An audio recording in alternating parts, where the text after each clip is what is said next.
Baterbonia, usa ka proud Agusanon athlete, and I believe talents and hard work can open doors to greater opportunity. Isang batang may pangarap na hanguin sa kahirapan ang kanyang pamilya. Isang foreign recruit na handang magpakitang gilas sa UAAP.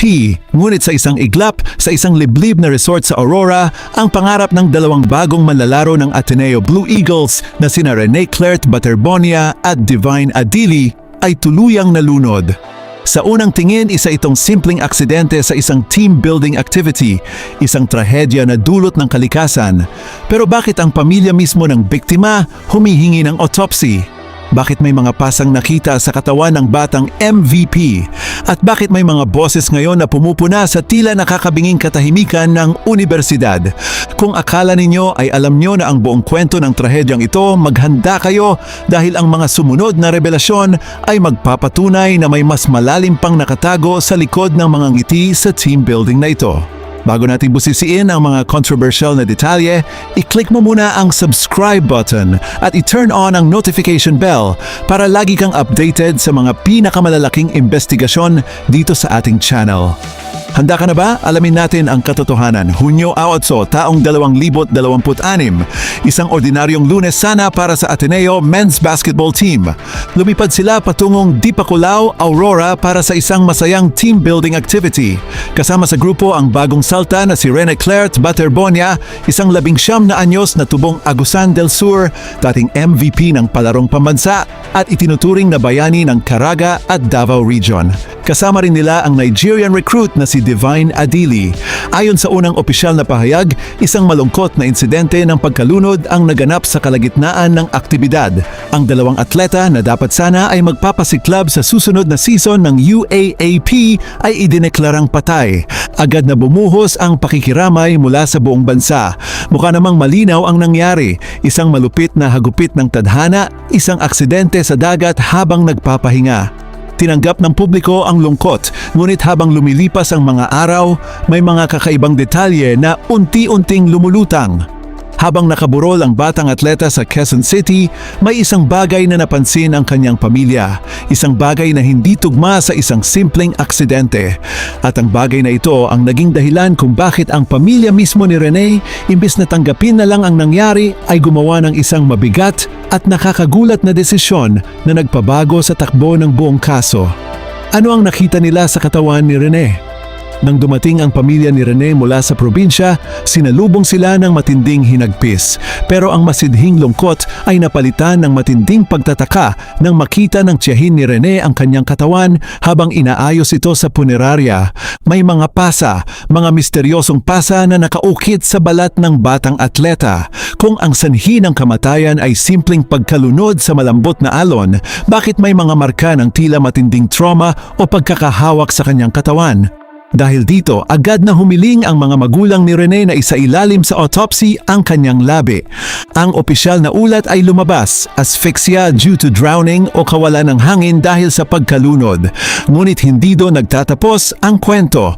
Lumabas sa media ang pahayag ng kanyang malalapit na mentor.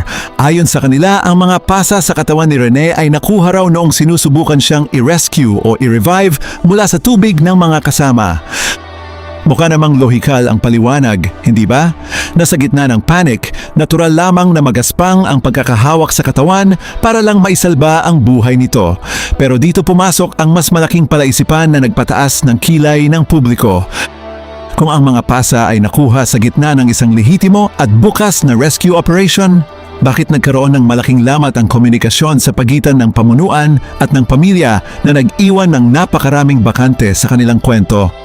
Sa mga ganitong uri ng malalaking trahedya, ang pinaka-inaasahan ng publiko ay ang mabilis at transparent na impormasyon mula sa institusyong may hawak sa mga kabataan. Ngunit hindi ito ang naging takbo ng mga pangyayari. Ang iba't ibang grupong pang-edukasyon sa Mindanao ay naglabas ng isang napakatapang na pahayag. Tahasan nilang binatikos ang unibersidad dahil sa tinawag nilang tila pinag-isipang mabuti ngunit limitadong pagkilos na may kasamang matagal na pananahimik. Ang madalang na pagsasalita ng unibersidad ay binuweltahan ng publiko. Ayon sa mga kritiko, ang tila malamig na tugon ng eskwelahan ay hindi tumutugma sa mga tinuturo nitong prinsipyo ng pagmamalasakit sa kapwa. Ang pangarap ni Rene na isang produkto ng programa ng gobyerno para sa mahihirap na nagsikap para marating ang Maynila ay gumuho na lamang ng walang malinaw na saksi na nagsasalita sa harap ng media.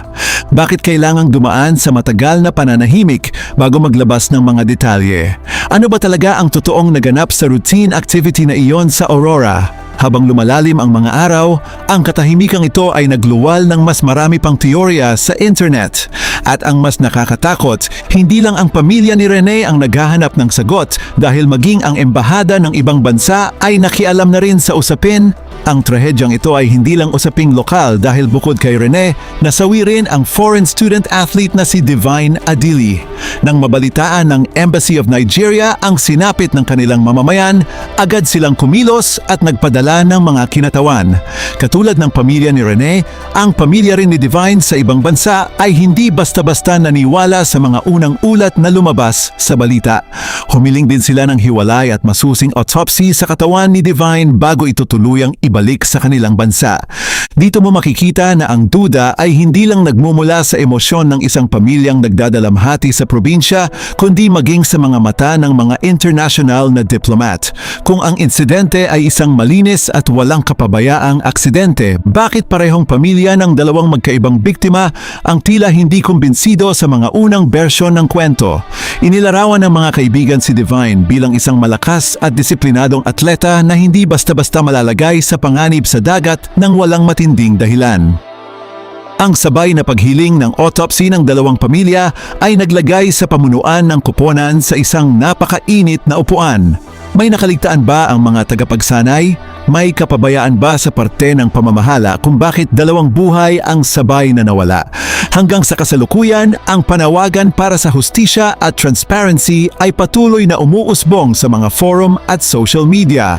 Naglabas pa ng opisyal na resolusyon ng ilang lokal na pamahalaan para parangalan si Rene Claire Baterbonia, hindi lang bilang isang magaling na basketballista kundi bilang isang simbolo ng pag-asa na biglang ninakawan ng kinabukasan. Ang kwento ni Rene ay kwento ng isang batang salat sa yaman na ginamit ang bawat patak ng pawis para umangat, ngunit nagtapos sa isang madilim na gabi sa Aurora. Habang ang opisyal na bersyon ng mga otoridad ay nananatiling pagkalunod, para sa marami, ang kasong ito ay hindi pa tuluyang sarado. Ang mga pasa, ang matagal na pananahimik ng mga nakasaksi at ang hiling na autopsy ng dalawang pamilya ay mga mitya ng pagdududa na hindi basta-basta mapapatay ng kahit anong maingat na isinulat na press release. Hindi papayag ang publiko na mabaon na lang sa limot ang pangalan ni Rene at Divine nang walang malinaw na pananagot kung may naging kapabayaan man sa seguridad. Ang katotohanan ay unti-unti laging lumalabas, gaano man ito subukang protektahan o ilihim ng mga makapangyarihang institusyon. At ang laban para sa tunay na hustisya ni Rene at Divine ay patuloy na mag-iiwan ng malaking marka. Isang napakalaking trahedya na nag-iwan ng malalim na sugat sa mundo ng Philippine sports at sa puso ng mga pamilyang naiwan. Kung nakatulong sa inyo ang video na ito para mas maunawaan ang lalim ng investigasyon sa kaso ni Rene Claire Baterbonia at Divine Adili, huwag niyo sanang kalimutang i-like ang video na ito, mag-subscribe sa ating channel at i-share ito sa inyong mga kaibigan para mas marami ang makaalam sa totoong kwento. Para sa inyo na nakasubaybay mula simula, naniniwala ba kayo na ang nangyari ay isang purong aksidente at ang mga pasa ay dulot lang ng rescue operations? O sa tingin ninyo ay may naganap na kapabayaan na dapat pang uriratain ng batas? Ibahagi ang inyong opinyon at saloobin sa comment section sa ibaba. Maraming salamat sa panonood at magkita-kita tayo sa susunod na malalimang pagsusuri dito lang sa ating channel.